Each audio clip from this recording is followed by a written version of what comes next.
Kuidas te arvate, mis on kõige ohtlikumat loomad näiteks Tallinna loomaias?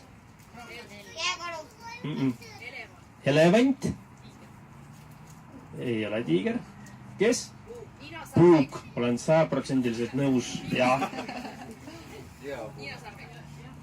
Peaaegu. Arvatavasti teie jaoks saab üllatuseks, aga päris ohtlikud loomad meie loomaias on elevandid ja šimpansid. Sest nemad teavad, mida nad teevad.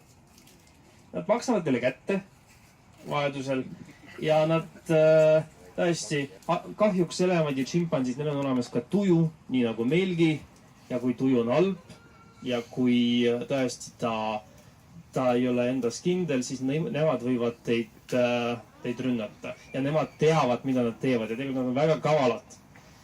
Seega tõesti, ütleme, meie elevandi talitajatel, meie šimpansite talitajatel elu võib olla küllaltki keeruline, et peavad tõesti nende väikeste asjade peale mõtlema.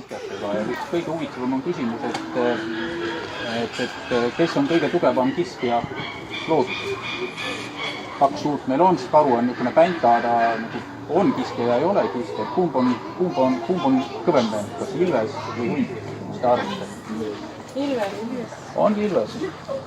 Valgevenes eelmisel aastal tehti huvitavaid uuringuid rajakaamerateks, õnnestus jälgida, kuidas hunt ja ilves tulevad omavahel kokku, siis seisavad tükk aega vastamisi koos, siis ilves võtab selle kõrge asendi, hunt võtab niisuguse alandliku asendi tagandab natukene ära, sest et midagi ei ole teha, ilvese need asjad on nii võimsad, mille vastu hunt ei saa.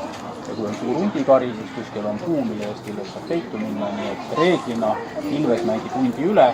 On ka huvitavad andmed olemas selle kohta, et näiteks kui hundil on pesakond, kui ilves sinna juurde läheb, ta läheb pessa, murab hundi kutsikud maha. Nii et kuigi ta näeb kena välja, on ta ikkagi kiskja ja aeg-ajalt käitub nii, mis me võiksime öelda, no kuidas ta ometi nii käituda saab.